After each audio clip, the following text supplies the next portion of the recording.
Kita mau ngobrolin soal parenting sebetulnya kali ini nih dok. Bagaimana peran parents dalam membangun sistem kepercayaannya manusia gitu kali ya, kurang lebih dok. Belief system ini bukan proses bawaan ya. Kita tidak dilahirkan dengan memiliki belief system gitu. Jadi artinya belief system ini sudah pasti kita dapatkan dari lingkungan. Pertumbuhan otak anak di mana di seluruh belahan dunia itu sama. Artinya kan kalau berbicara gitu secara neurologis.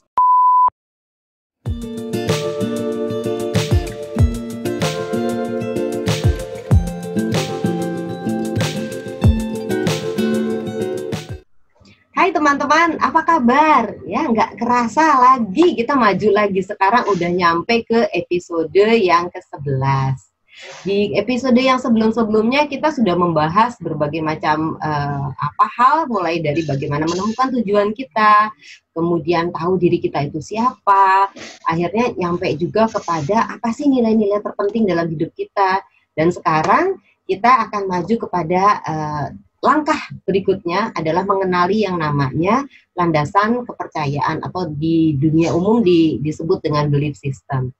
Teman-teman menyadari juga kan, seringkali kita tahu persis kita mau apa dalam hidup kita. Kita ingin berjalan ke arah mana. Tapi kok ada sesuatu yang ngeblok gitu ya, menghalangi kita gitu. Nggak sadar hal-hal tersebut yang membuat kita akhirnya menjauh dari tujuan kita. Nah, ternyata juga nggak sadar juga apa yang kita sebut dengan belief system itu seringkali berujung dari masa kecil kita gitu, diawali dari masa kecil kita, di mana para parents ini, para orang tua juga tidak bermaksud menginstall belief system yang salah, tapi ternyata tanpa sadar itu yang dibawa oleh kita sampai kita dewasa. Nah, kali ini kita akan ditemani oleh ahlinya parenting, ya, Dr. Andida Meliala. Beliau adalah pendiri dari Resourceful Parenting Indonesia, sebuah organisasi parenting dan mengusung kepada parenting yang berbasiskan sains sebetulnya.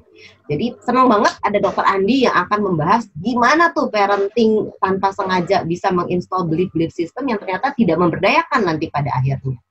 Juga seperti biasa ditemani oleh Mbak Ayu Sutomo yang akan membantu kita menggali dengan berbagai macam pertanyaan yang ciamik. Kita panggil ya kalau begitu Mbak Ayu dan Dr. Andida. Silakan Mbak Ayu dan Dr. Andida, apa kabar semuanya? Hai. Kabar baik, alhamdulillah. Kangen banget sama Dr. Andi, ya ampun. Lama sekali ya kita nggak ketemu ya. Iya, udah lama banget. Tapi alhamdulillah masih bisa ketemu walaupun ketemunya saat ini online, virtual. Tapi mudah-mudahan apa yang kita perbincangkan bisa membawa banyak manfaat ya untuk viewersnya Lucy Kusman YouTube channel ya Mbak Lucy ya. Iya, ini kalau kemarin Dok kita YouTube-annya dari Jakarta Surabaya gitu kan. Kalau sekarang Jakarta Manila nih, Dok, jauh banget. Lebih jauh lagi. Lebih jauh lagi. Oke, kita mau ngobrolin soal parenting sebetulnya kali ini nih Dok. Bagaimana peran parents dalam membangun sistem kepercayaannya manusia gitu kali ya, kurang lebih Dok. Yang seringkali sampai dewasa kita masih bawa-bawa tanpa kita sadar. Iya. Nah, Mbak Ayu pasti punya segudang pertanyaan buat dokter nih. Kira-kira apa Mbak Ayu? Kita mau gali apa nih dari dokter nih awal-awalnya nih? Dok, iya menarik sekali membahas apa yang seperti Mbak Lucy sampaikan Dok, terkait dengan peran parents membangun beliefs setiap individu begitu Dok. Kan kalau kemudian hampir dari setiap tamu yang kita wawancara ya Mbak Lucy, senantiasa itu menyampaikan bahwa ya memang beliefs pertama yang mereka miliki itu selalu saja berasalnya dari orang tua gitu Dok. Walaupun kadang-kala orang tua itu tidak menyadari bahwa sedang menanamkan belief-belief tersebut. Itu terjadinya mas seperti itu kah Dok? Atau sebenarnya pada saat nanti manusia dewasa itu berproses dan kemudian ada banyak hal lain yang terjadi yang sebetulnya ya ada masukan juga selain dari orang tua, lingkungan. Menurut dokter bagaimana Dok? Ya, menarik sekali ya pertanyaannya ya. Bagaimana terjadinya belief system? Yang jelas belief system ini bukan proses bawaan ya. Kita tidak dilahirkan dengan memiliki belief system gitu. Jadi artinya belief system ini sudah pasti kita dapatkan dari lingkungan. Nah, kenapa orang tua yang paling berperan? Ya tentunya karena orang tua lah yang lebih banyak atau yang paling banyak berinteraksi dengan kita, gitu. Apakah belief system itu bisa didapatkan dari orang-orang lain? Ya tentu saja.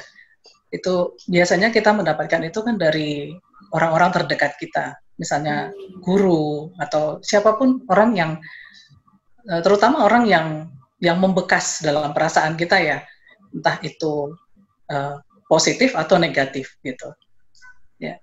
Tapi saya ingin cerita juga tentang pengalaman saya waktu ikut kelas parenting di sekolah anak saya di Manila itu sekitar tahun 2009 mungkin ya, sudah lama banget. Di situ waktu itu anak saya yang pertama masih kelas masih SMP gitu, dan kami diminta untuk melakukan latihan mengecek belief kami gitu tentang parenting.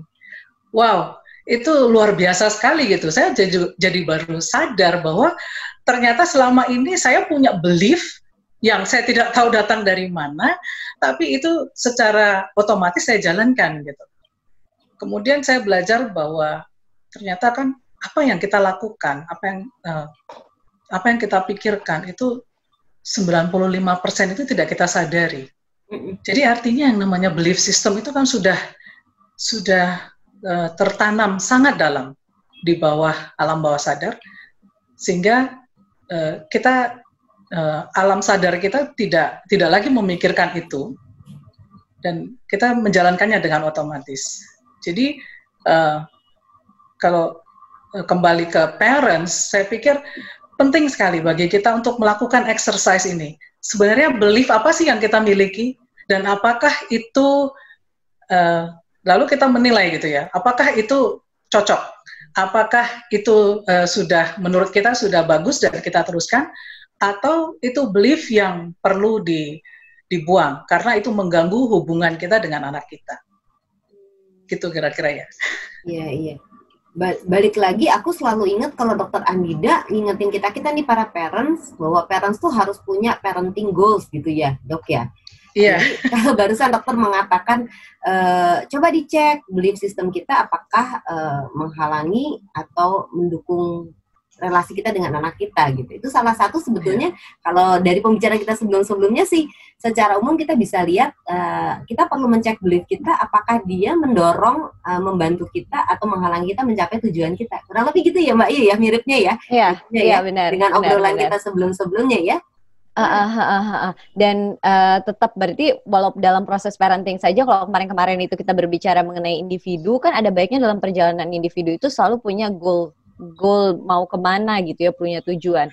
Dalam parenting itu pun juga harus seperti itu ya Dok, karena begini Dok, kadang-kala ketika masuk sebagai orang tua muda, orang tua yang baru, kemudian menjadi parents, itu gak kepikiran loh Dok, yang namanya goals parenting itu gak kepikiran. Jadi itu kayak berjalan mengalir begitu aja, yang pada akhirnya sampai ke satu waktu kemudian akhirnya, oh ini tuh anaknya gini, oh ternyata tuh harus begini gitu. Tapi bahwasanya goals itu dirumuskan pada saat kita punya anak, mungkin banyak orang tua muda atau orang tua baru yang belum berpikiran sampai sejauh itu Dok. Nah apakah memang sangat penting untuk kemudian kita punya tujuan parenting, dan kalau tujuan parenting itu biasanya kayak gimana sih Dok? Kalau orang ditanya kan tujuan parentingmu seperti apa? Kadang orang kan bingung, tujuan parenting itu seperti apa sih gitu kan. Nah mungkin bisa diberikan contoh kepada saya atau juga viewer semua di sini, mungkin kalau mau bikin tujuan parenting itu sebenarnya yang begini, caranya itu seperti ini, penting dimilikinya itu saat kapan, itu gimana Dok? Iya, seperti yang dikatakan Mbak Lucy tadi ya, parenting goal itu sangat penting gitu. Karena kalau kita tidak punya goal, kita tidak tahu kemana kita mau melangkah gitu. Dan akhirnya kita tidak tahu di mana kita akan berakhir kan. Tanpa goal itu semua jadi sulit. Bayangkan kita mau pergi ke suatu tempat gitu, kita mau pergi kemana, nggak ngerti. Ya udah, akhirnya kita nyasar-nyasar ke sana kemari gitu kan. Tapi ketika menanyakan ke parents gitu, apa sih parenting goal mereka, rata-rata memang tidak punya spesifik gitu ya, parenting goal gitu. Tapi kalau kita tanya anak mereka, tujuan orang tua kamu untuk kamu sebenarnya apa sih? Kamu tahu nggak gitu? mereka bisa menjawab. Dia bilang, iya, orang tua aku ingin aku jadi dokter, ingin aku jadi ekonom, ingin aku jadi pegawai negeri. Jadi sebenarnya parents tuh punya goal gitu. Tapi kan sekali lagi, goal ini kan perlu dicek nih. Apakah ini sudah sesuai dengan kebutuhan anak? Atau sebenarnya goal ini lebih merefleksikan mimpi kita yang tertunda, atau ya tentang diri kita lah, bukan tentang diri anak kita, gitu. Salah fokus ya dok ya? Iya. Suka begitu ya? Iya. Nah terus kalau saya lihat juga parents itu sebenarnya pasti punya goal gitu. Cuman goalnya ini mungkin yang tidak dipikirkan, tidak direncanakan secara sengaja gitu ya. Kan kadang parents ingin anaknya jadi penyiar seperti siapa itu yang terkenal gitu, atau jadi YouTuber. Jadi lebih ke social goal yang diciptakan karena social pressure gitu. Ya. Dan kalau dari yang saya pelajari nih ya, setelah bertahun-tahun mempelajari tentang parenting, saya melihat ada satu hal yang sama di semua anak di seluruh dunia gitu, yaitu tahapan perkembangan otaknya. Jadi otak anak tuh mau di Jerman, mau di Indonesia, di manapun itu perkembangannya sama gitu, urutannya itu sama. Jadi kenapa kita tidak menciptakan goal yang sudah sesuai dengan tahapan perkembangan otak itu gitu? Kenapa kita tidak memaksimalkan pertumbuhan otak yang kita sudah tahu urutannya gitu? Ya. Kalau kita bicara budaya gitu kan beda-beda ya, di berbagai belahan dunia budayanya beda. Kalau kita mendasarkan parenting goal kita berdasarkan budaya ya itulah itu bisa jadi beda-beda dan apa ya, mungkin mungkin lebih sulit gitu aja. Iya. Itu teh kenapa Lucy ngarahin pertanyaan ke parenting goals ya? Yuk, sebetulnya begini Mbak Ayu. Kalau tadi Lucy dengerin dari ceritanya dokter, kan dokter juga menekankan betapa pentingnya orang tua memahami belief system mana yang mendukung dan belief system mana yang tidak mendukung mereka gitu sebagai seorang parents gitu ya dok ya. Nah, mungkin tadi kan dokter udah bicara pentingnya punya goals gitu, orang tua punya tujuan lah gitu. Jadi ketika orang tua udah punya tujuan, saat mereka mencek belief system mereka dok, itu jadi mereka bisa mengaitkan dengan tujuannya gitu kan ya dok ya sebetulnya dok. Yap. Itu tuh Mbak Ayu maksudnya. Jadi memang ngingetin nih para viewers nih teman-teman sekalian, penting kita sebagai orang tua paham betul parenting goals kita tuh apa gitu. Kita tujuan kita mendidik anak-anak, tujuan kita kepada anak-anak kita tuh apa. Dan tadi ya dokter ngingetin harus jangan salah fokus, jangan juga karena social pressure, tapi goalsnya harus sesuai dengan kebutuhan anak kita. Dan setelah itu baru ngecek kita punya belief system seperti apa, apakah belief system kita mendukung atau enggak gitu ya dok ya, kalau aku tangkap dari ceritanya dokter, benar nggak dok? Iya benar. Goals tadi dok, saya apa ya, itu menurut saya adalah satu ide yang keren banget, di mana tujuan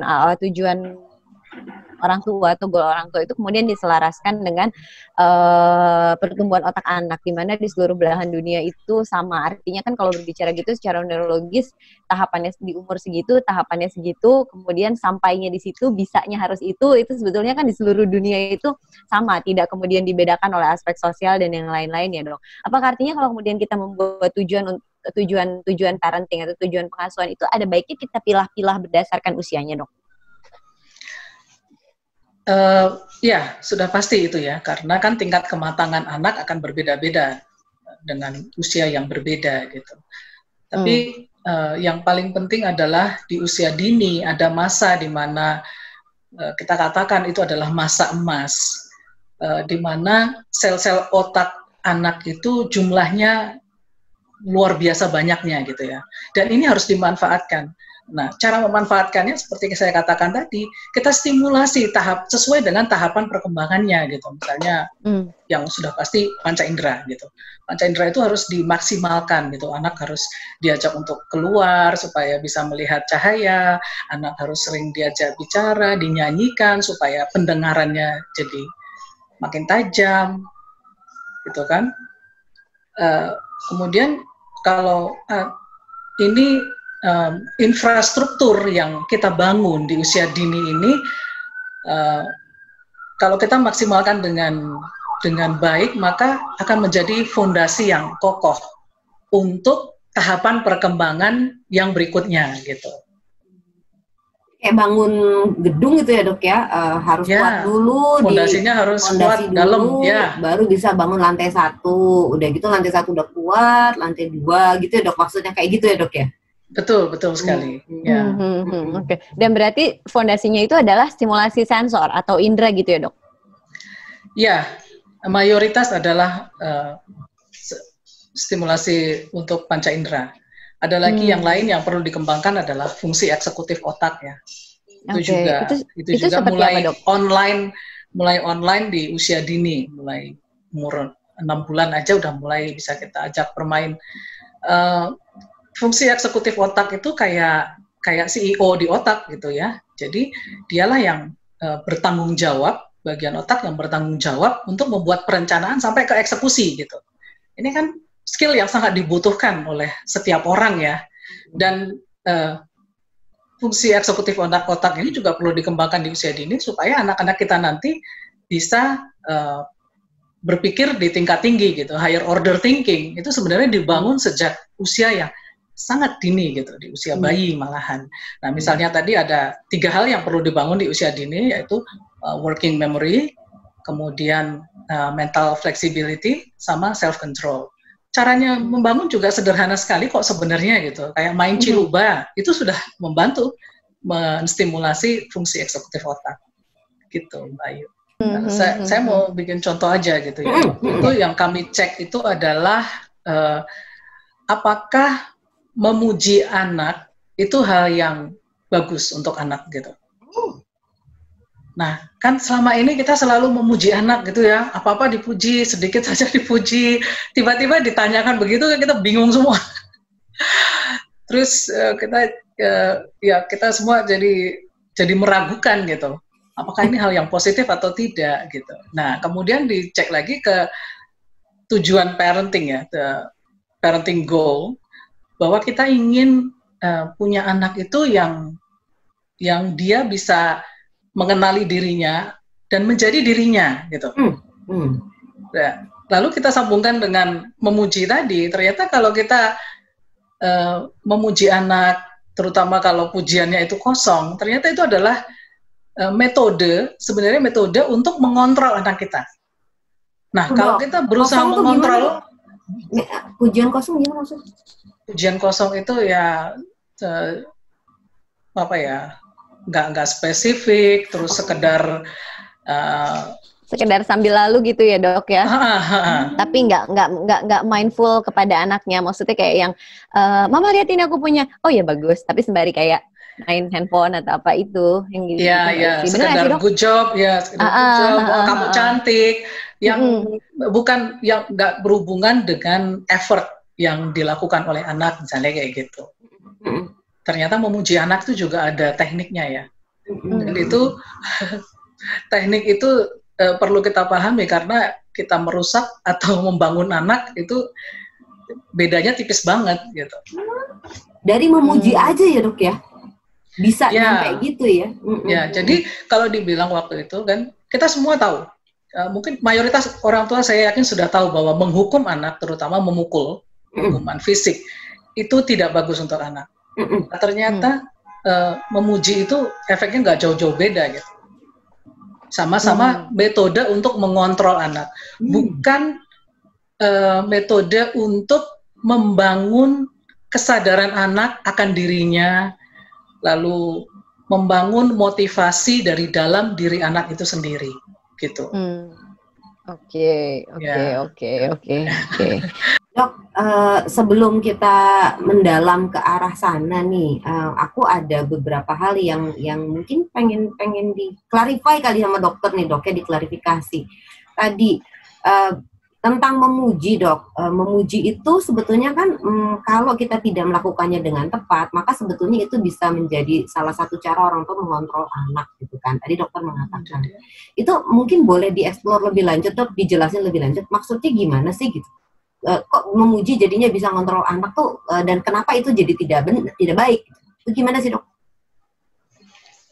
Ya, ini menerangkannya agak susah-susah gampang ya. Jadi begini, kita ingin anak kita itu tumbuh menjadi dirinya yang mandiri. Tentunya begitu kan, salah satu goal dari orang tua gitu. Karena kita tidak bisa hidup selamanya untuk anak kita kan.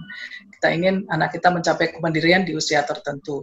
Jadi kan anak itu perlu punya sistem internal gitu ya, sistem dari dalam dirinya untuk memotivasi dirinya melakukan hal-hal yang penting dalam hidupnya gitu. Nah, kalau kita itu mengontrol anak dengan cara tadi hukuman ataupun pujian yang tidak tepat sebenarnya, tidak semua pujian itu negatif, tidak gitu. Kita mengontrol anak dengan pujian atau hukuman yang tidak tepat, maka itu artinya kita mendidik anak yang bergantung pada eksternal gitu, pada hal-hal dari luar dirinya. Jadi kalau misalnya dia tidak takut, ya dia tidak akan menjalankan. Kalau dia tidak dipuji, ya dia tidak akan menjalankan. Jadi motivasinya dari eksternal, bukan dari internal. Dari luar, iya. Oke. Ya, sebenarnya di perusahaan juga sering dipakai itu ya, sistem carrot and stick itu ya. Dikasih reward apa gitu. Tapi ada penelitian tuh kalau nggak salah, bukunya siapa ya? Steven Pinker atau siapa tuh ya, yang mengatakan bahwa kalau sudah di level di atas itu, misalnya profesor gitu ya, mereka udah tidak lagi memikirkan reward dalam bentuk uang atau apapun. Dia lebih dalam menjalankan pekerjaannya tuh lebih motivasinya tuh dari dalam gitu. Ya, jadi ada autonomy, mastery, sama ada satu lagi tuh.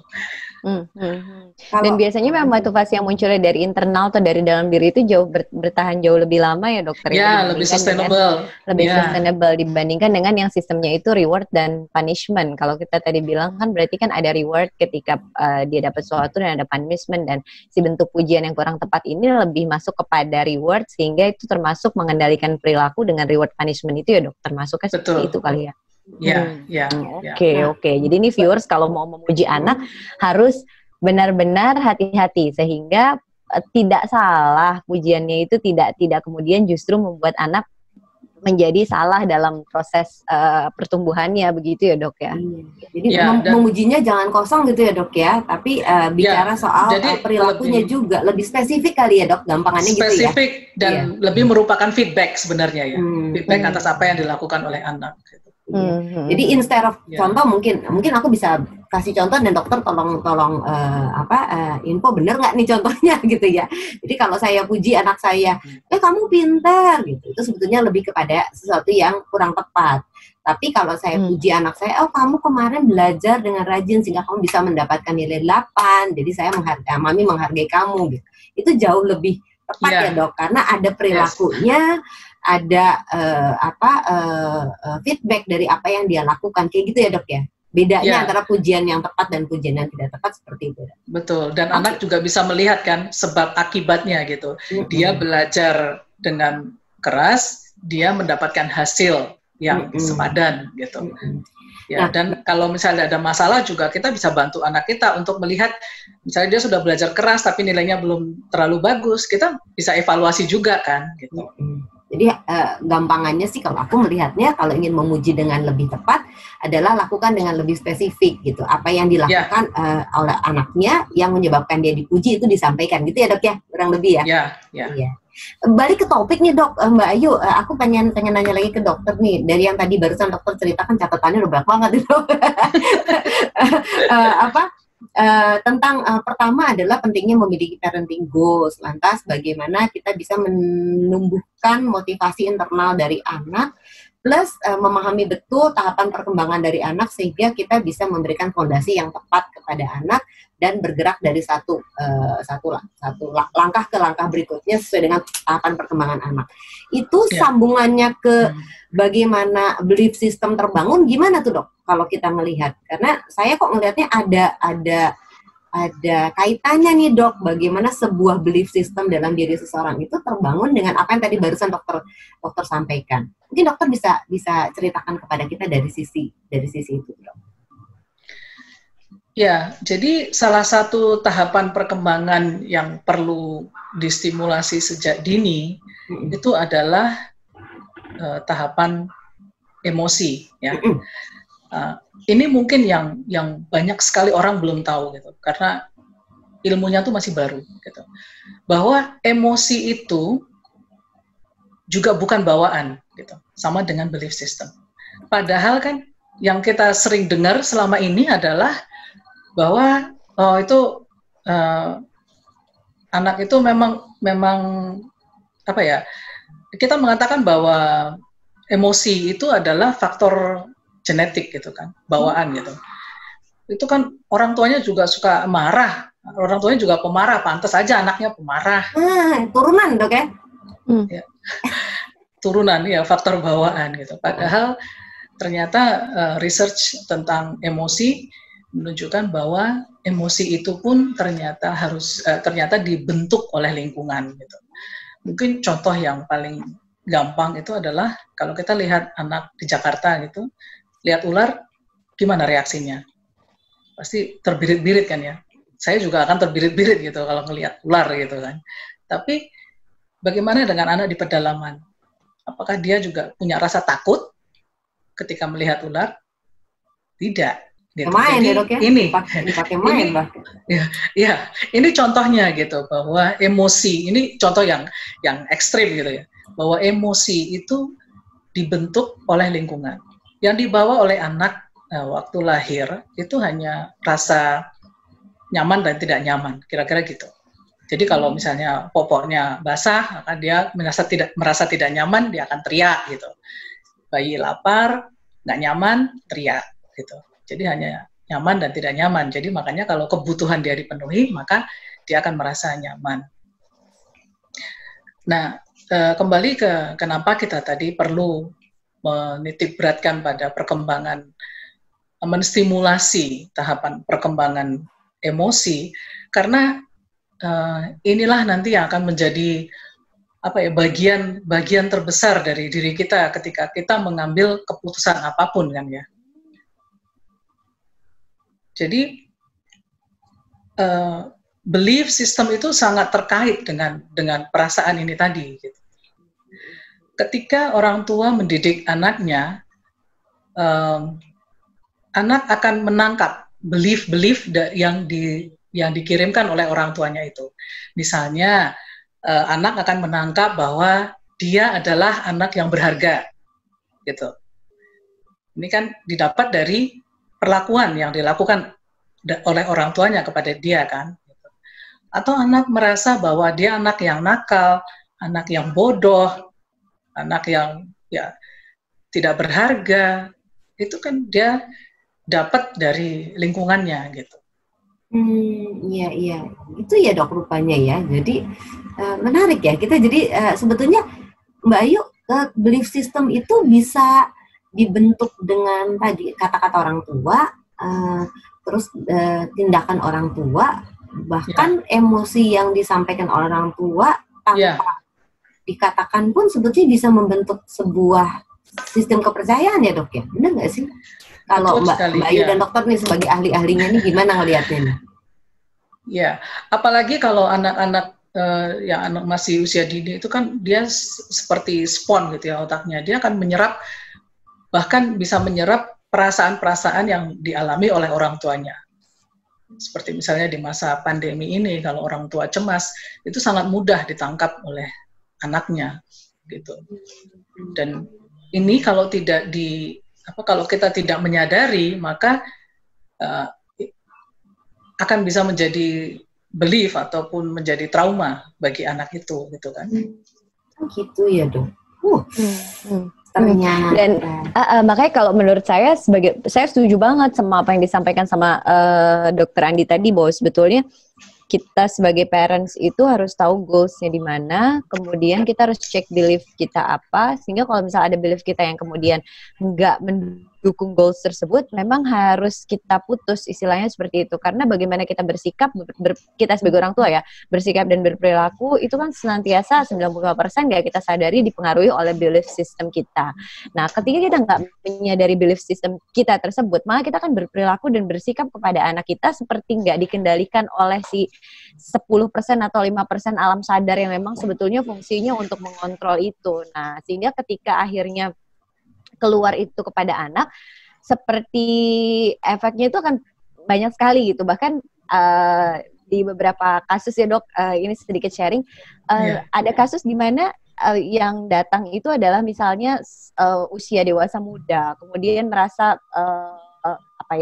learn helplessness lah, merasa tidak mampu untuk membuat dan melakukan apa-apa gitu, memiliki banyak kecemasan-kecemasan. Setelah kita tracking ke belakang, ternyata memang ada banyak sekali belief system yang sudah tertanam di dalam dirinya, dan ketika kita cross check kepada orang tua, masuknya akhirnya kepada familization gitu, di cross check kepada orang tua, ternyata orang tuanya merasa nggak pernah saya menanamkan yang seperti itu. Maksud saya tuh waktu itu mengatakan itu bukan seperti itu. For example tuh kayak misalnya, kamu tuh jadi perempuan harus bisa semuanya, nggak boleh nggak boleh sedikit pun kamu nggak bisa, semua tuh pasti bisa untuk dilakukan, jangan jadi anak yang lemah. Nah itu seperti itu. Kadang-kala orang tuh nggak menyadari Mbak Lucy bahwa itu tertanam dalam belief system anaknya, pada akhirnya berpengaruh pada saat proses tumbuh kembangnya, dan dia pada saat dewasa itu memberatkan dia dan merasa bahwa saya harus bisa semuanya, saya harus pintar, saya harus apa, sehingga sangat membebani. Ketika di cross check kepada parents, jawabnya adalah, saya nggak bermaksud untuk melakukan seperti itu. Yang saya maksud adalah agar anak saya tumbuh menjadi pribadi yang kuat. Sehingga anak saya nanti bisa menghadapi hidup dengan kuat, karena hidup itu nggak mudah loh. Nah, hidup itu nggak mudah itu kan belief system ya, yang dimiliki oleh si orang tua gitu kan. Betul. Kan yang dimiliki oleh si orang tua yang nggak sadar kemudian disampaikan ke anak, hidup itu nggak mudah loh, makanya kamu nggak boleh cengeng jadi anak, istilahnya seperti itu. Dan itu terbawa sampai dewasa, sehingga akhirnya pada saat anaknya merasa mau sedih, mau menangis, dia bilang, enggak, hidup itu emang nggak mudah, makanya saya harus menjadi perempuan yang kuat, saya harus hebat, begitu kan. Akhirnya emosinya nggak rilis terus seperti itu kan nggak nyaman ya, ketika emosi nggak bisa kita rilis karena ada belief system bahwa hidup nggak mudah, kamu harus kuat, kamu harus, nah itu yang kurang lebihnya kalau aku menangkapnya sih seperti itu. Makanya sebagai parents kita agak harus pinter banget untuk tahu bahwa belief system kita ini benar nggak ya gitu, untuk mendukung si goals anak kita ini gitu. Kalau kita mau membentuk anak kita menjadi kuat, kan kadang-kala nggak mesti belief system itu juga kan yang kita pegang. Artinya kan si hidup itu sulit. Emangnya kalau mau membentuk anak yang kuat harus kemudian punya belief system hidup itu sulit? Kan nggak harus seperti itu kan. Nah itu yang kalau menurutku sih yang perlu disadari itu gitu. Terus gimana caranya dong dok, kalau dengar ceritanya Mbak Ayu nih, gimana caranya ya pada saat kita nih sebagai parents, kita punya belief system kita yang disadari maupun tidak disadari.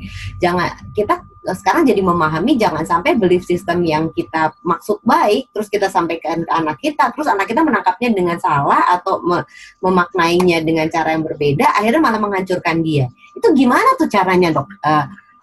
Apa yang harus dilakukan ya kan? Itu kan pertanyaan menarik tuh. Niatnya baik nih, ngasih tahu supaya anak kita kuat gitu kan. Terus tahu-tahu sama anaknya dimaknai dengan cara yang berbeda, dan dalam perjalanan hidupnya malah akhirnya menghancurkan anaknya. Kan aku maksudnya baik sebagai parents. Jadi gimana dong dok caranya nih? Iya, kalau yang jelas jadi orang tua kan jadi perlu ada sesi rutin gitu ya untuk refleksi diri ya. Sebenarnya belief system apa sih yang kita miliki? Dan sampai saat ini sepertinya mindfulness cara yang paling mujarab gitu ya untuk bisa menyadarkan kita apa sih yang ini belief system apa yang sedang kita jalankan sekarang gitu. Kalau mengenai niat orang tua yang tidak yang ditangkap berbeda gitu, bahkan mungkin kebalikannya oleh anak. Nah ini kayaknya juga perlu keterampilan sendiri bagi orang tua gitu ya, untuk ngecek, dan juga kalau anak sudah besar sih mungkin lebih mudah ya sebenarnya kita tanyakan saja gitu. Waktu tadi Mama mengatakan begitu, apa yang kamu pikirkan? Apa yang kamu rasakan? Ya kan? Aku nggak suka. Kalau dia sudah bilang nggak suka, ya sudah kita langsung minta maaf. Itu sebenarnya selesai di situ gitu. Jadi sebenarnya kalau kita melakukan sesuatu yang menyakiti anak, itu menjadi tidak apa-apa, menjadi oke kalau segera diperbaiki gitu. Yang jadi masalah kan kejadian yang sama itu berulang-ulang terus sampai bertahun-tahun dan akhirnya ya menjadi belief si anak gitu bahwa tadi orang hidup ini sulit, bahwa dia harus menjadi superwoman, segala macam itu gitu. Kalau masih kecil ya dok?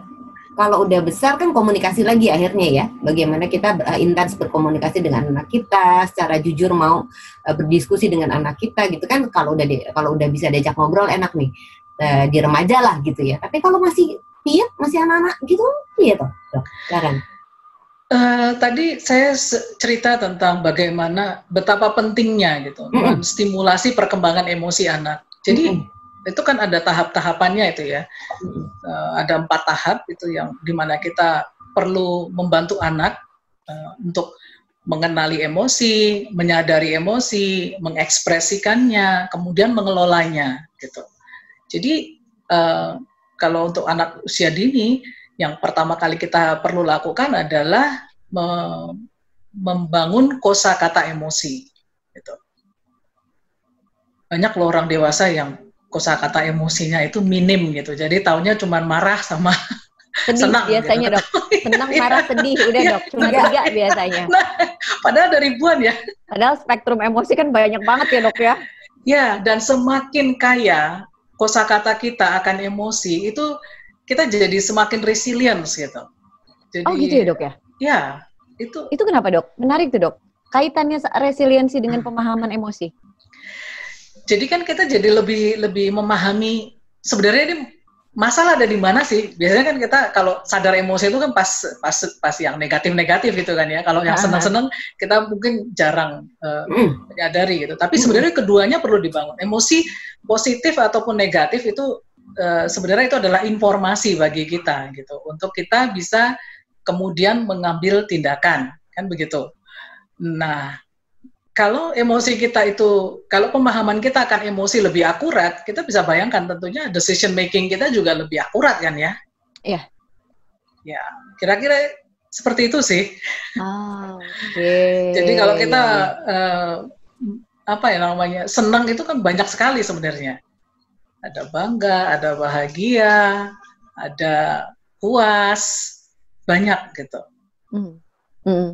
Iya betul sih dok. Ini memang terasa sekali kalau misalnya lagi bertemu klien juga pada saat suka menanyakan apa yang Anda rasakan gitu ya dokter ya, rasakan gitu ya dokter. Itu apa ya? Saya bingung gitu. Padahal kan penyaluran emosi itu masing-masing beda. Kecewa sama sedih aja itu penyalurannya kan harus berbeda kan. Kalau kecewa mungkin butuh untuk menerima diri, kemudian diam sejenak untuk kemudian berusaha untuk memahami kekecewaan tersebut. Tapi kalau misalnya marah, kecewa sama marah itu kan orang kecewa marah. Kalau marah kan memang betul harus disalurkan marahnya ke orang yang tepat dengan cara yang benar gitu. Itu kan kalau marah. Kalau kecewa harus dipahami, oke, saya kecewa karena satu hal ini nggak bisa kita kontrol. Tapi kadang-kadang orang memisahkan kecewa marah aja masih blunder gitu. Kalau di itu dia. Gitu. Ya, makanya kan outletnya juga jadi beda kan ya. Beda, benar. Ya, memang sih pemahaman emosi yang benar, emosi yang tepat itu maka akan membuat outlet pengeluarannya itu benar, dan ketika outlet pengeluaran itu benar dan itu terlatih, itu sebenarnya nyaman banget loh, enak banget berarti karena nggak lari kemana-mana gitu pada akhirnya. Ya contohnya aja orang tua dengan anak ya. Orang tua misalnya ada masalah di kantor dengan bosnya gitu. Kalau dia tidak punya kosakata yang cukup untuk menjelaskan perasaannya, maka dia hanya bisa merasakan tidak nyaman gitu. Yang akhirnya rasa tidak nyaman ini ya ditumpahkan ke anaknya gitu, karena melihat anaknya melakukan sesuatu yang tidak sesuai dengan ekspektasi dia. Padahal mungkin untuk anak itu sebenarnya hal yang wajar sesuai dengan tahapan perkembangannya gitu. Itu contohnya tadi decision making-nya jadi nggak pas gitu kan. kalau kita sadar gitu bahwa oh ternyata aku tuh merasa malu gitu, dipermalukan oleh bosku tadi, kan jadi langkah selanjutnya tentunya dia akan berusaha mengelola kenapa tadi aku merasa dipermalukan gitu kan, ini dan dia bisa mengambil tindakan-tindakan untuk mengatasi rasa malu itu, entah nanti ke depannya bagaimana, tapi yang jelas dia tidak menumpahkan rasa tidak nyaman itu ke anaknya. Biasanya anak yang kena karena dia masih kecil gitu ya, anak yang kecil dan secara kekuatan itu jauh di bawah orang tua. Gitu. Iya, benar. Aku nangkepnya gini, benar nggak dok? Berarti saat kita jadi ketika kita menjadi parents, kita penting banget membantu anak-anak kita untuk memahami banyaknya kosakata emosi supaya nanti mereka bisa menyadari, kemudian bisa mengekspresikan dan bisa mengelolanya dengan baik. Nah, nyambungnya adalah kalau dia punya kosakata tentang emosi yang banyak dan akhirnya bisa mengelola emosinya, maka dia pun bisa mengekspresikan apa yang dia rasakan. Nah, kalau misalnya nyambung kepada tadi, ketika ada sebuah proyeksi yang berhubungan dengan sistem kepercayaan misalnya gitu dok, belief system, maka anak itu pun mampu untuk menyadarinya, terus menyampaikan kembali kepada orang tuanya gitu kali ya dok ya, apakah benar atau tidak apa yang dia rasakan, sehingga orang tua pun menjadi jauh lebih sadar, benar nggak sih ini yang saya maksud itu nyampe dengan benar kepada anaknya, benar nggak gitu dok, pemahaman saya. Karena kalau anak tidak mampu mengekspresikan kan orang tua juga jadi nggak ngerti sebetulnya anak ini nangkepnya apa. Kalau contoh kita yang tadi tuh dok, bahwa orang tua maksudnya membuat anak kuat dengan menyampaikan sebuah prinsip hidup gitulah kepada anaknya. Tapi kemudian anaknya memahaminya dengan cara yang berbeda, tapi dia tidak dengan mudah mengekspresikan kepada orang tuanya. Kan orang tua juga nggak tahu gitu, apakah nyampe bener apa enggak. Gitu ya dok ya? Iya, betul sekali. Jadi nyambung ke kosakata tadi, kemampuan kita mengekspresikan itu jadi jauh lebih advance, lebih akurat kalau kita punya kosakata yang lebih kaya, kan gitu ya? Iya, kebayang sih. Ya.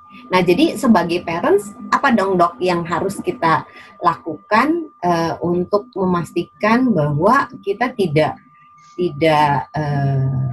salah dalam membantu anak kita memiliki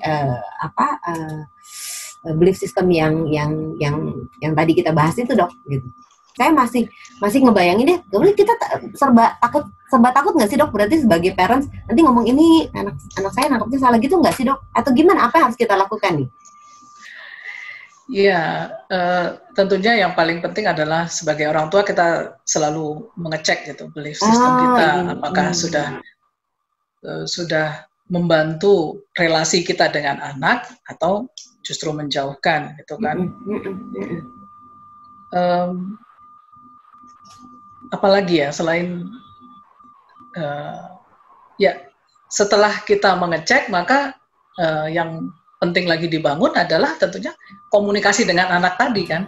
Iya. Dengan membantu anak kita punya kosakata. Ingat ya, sekali lagi kita hanya bisa membantu anak kita untuk punya kosakata kalau kita sendiri belajar gitu kan ya. Jadi ini berguna untuk dua-duanya gitu. Kita juga jadi lebih akurat dalam memahami emosi kita, juga membantu anak kita. Jadi dengan demikian komunikasi kita juga jadi lebih nyambung gitu ya. Lebih dalam, lebih intimate gitu. Iya. Dok, ya. Terus tadi satu lagi tadi Bu Lucy kan bilang nanti orang tua jadi takut gitu. It's okay, orang tua tuh akan berbuat jutaan kesalahan. Gitu. Terima kasih, tapi dok. ada satu yang ini untuk saya pribadi itu sangat membantu saya untuk bisa maju terus dan menikmati proses itu, bahwa yang penting kita belajar terus gitu. Dan begitu kita menemui kesalahan ya kita langsung minta maaf, langsung repair gitu, langsung reparasi, perbaiki, gak apa-apa. Gak apa-apa ya dok ya. Setuju banget, nggak apa-apa. Jangan takut. harus rajin-rajin memaafkan diri sendiri. Iya. Dan rajin minta maaf. Iya. Benar-benar. Tapi saya setuju banget sama yang disampaikan Dokter Andi. Kalau misalnya selama kita masih mau belajar, lagi pula kan yang namanya parenting itu kan sebuah proses pembelajaran yang panjang gitu, yang nggak selesai, yang prosesnya berganti terus-menerus sehingga perlu penyesuaian terus-menerus. Jadi kalau emang berbuat salah ya nggak apa-apa, merasa kecewa, merasa sedih juga nggak apa-apa. Nah, saya termasuk yang percaya bahwa setiap emosi, baik itu positif maupun negatif, seperti perasaan bersalah, itu emosi merasa bersalah, merasa kecewa, itu sebetulnya setiap emosi itu punya manfaat pasti buat kita. Termasuk juga emosi merasa sedih, emosi merasa bersalah, manfaat emosi misalnya merasa bersalah gitu sama anak. Ya, emosi itu nggak apa-apa, itu punya manfaat. Salah satu manfaatnya misalnya kayak dengan merasa bersalah itu kemudian kita mencari solusi. Apa sih yang bisa kita lakukan untuk memperbaiki relasi saya dengan anak saya?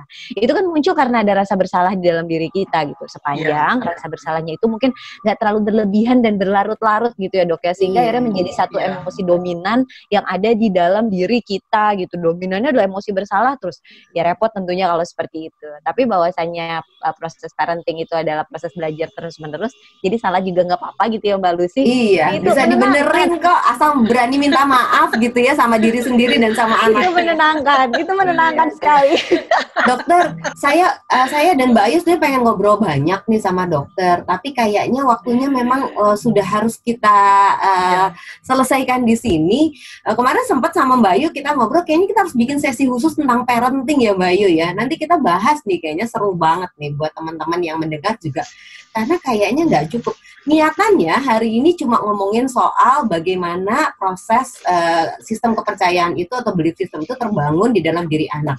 Tapi kemudian kita jadi menyentuh soal emosi, tahapan perkembangan, kita juga menyentuh soal tadi yang paling penting komunikasi gitu ya. Saya nangkepnya tuh 4 tuh dok. Yang hari ini sebetulnya jadi highlightnya kita.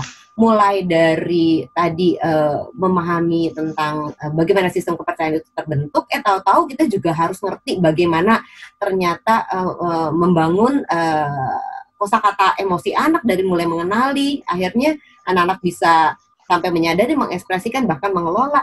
Terus udah gitu ternyata penting juga untuk mengkomunikasikan, karena bisa jadi belief system yang kita pikir bagus dan kita mau tanamkan maknai dengan cara yang berbeda oleh anak kita, bahkan berlawanan dan akhirnya bisa menghancurkan hidup anak kita. Kalau tidak ada komunikasi yang dalam bentuk akhirnya feedback 2 arah gitu kali ya dok ya, apakah yang Anda tangkap, apakah yang kamu tangkap tuh benar nak gitu, seperti yang mama maksudkan, dan tidak ada komunikasi itu bikin akhirnya udah nyasar kejauhan, akhirnya membuat anak kita malah memiliki belief system yang tidak kita juga harapkan ada. Jadinya sebetulnya banyak yang bisa kita bahas dari sisi parenting ini nih dok gitu. Nah mungkin sebagai penutup saya sih tadi menangkap satu hal yang sangat penting justru buat saya pribadi ya Mbak Ayu dan dokter nih, bahwa ternyata memahami emosi kita sebagai orang tua adalah dasar yang utama agar kita bisa membantu anak kita memahami emosinya dia juga. Dan kita sebagai parents harus punya kosakata emosi yang banyak supaya anak kita juga punya kosakata emosi yang banyak. Kaitannya tadi, bahkan dari situ bisa anak itu mengekspresikan berbagai macam hal yang memudahkan komunikasi nantinya dengan kita sebagai orang tua. Nah kalau komunikasi udah mudah antara anak sama orang tua, lebih memperkecil kemungkinan adanya belief system yang terbangun dengan salah gitu, atau dengan cara yang tidak tepat, dimaknai dengan tidak tepat. Itu yang saya tangkap sih dok, dan menurut saya itu jadi sebuah pencerahan ya, sebagai orang tua dan juga pemerhati orang tua. Nanti kalau ketemu sama orang tua saya pun akan mengingatkan hal tersebut, karena ternyata impact-nya jauh besar, lebih besar daripada apa yang saya pikirkan sekarang. Sekedar memahami emosi, ternyata impact-nya bisa begitu besar, gitu sih. Bener nggak Mbak Ayu? Setuju. Kita harus sudahi nih Mbak Ayu, dengan sangat sedih nih, karena sebenarnya masih pengen ngobrol banyak. Mungkin dokter mau menyampaikan sepatah 2 patah kata sebagai penutup untuk para viewers yang juga jadi parents nih. Apa sih yang penting untuk mereka dapatkan atau mereka ingat gitu dok, supaya mereka bisa jadi parents yang lebih baik di kemudian hari. Gimana tuh dok? Ya, senang sekali ya dengan diskusi hari ini. Seru banget. Bicara dengan pakar-pakar memang beda ya. Nggak salah ya. Pakar parentingnya dua nih, Mbak Ayu sama dokter nih. Saya cuma semua pendengar. nih, semua luar biasa ini. Gimana dok? Gimana dok? Saya ingin menutup dengan mengingatkan bahwa menjadi parents itu adalah anugerah yang luar biasa. Ini juga belief system kan ya. Ya. Dan sebagai parents kita perlu terus belajar untuk menjadi parents yang lebih resourceful gitu ya.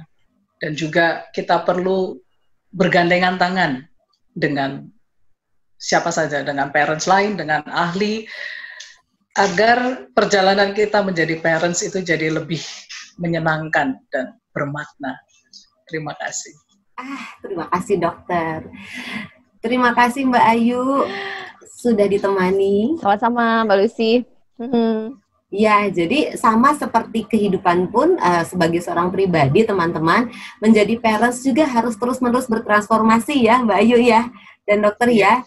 Ya, terus-menerus belajar, memahami tujuan-tujuan parenting, memahami siapa kita sebagai parents, belief system kita apa, gitu ya, value kita apa, supaya kita bisa bertransformasi menjadi parents yang lebih baik dari waktu ke waktu.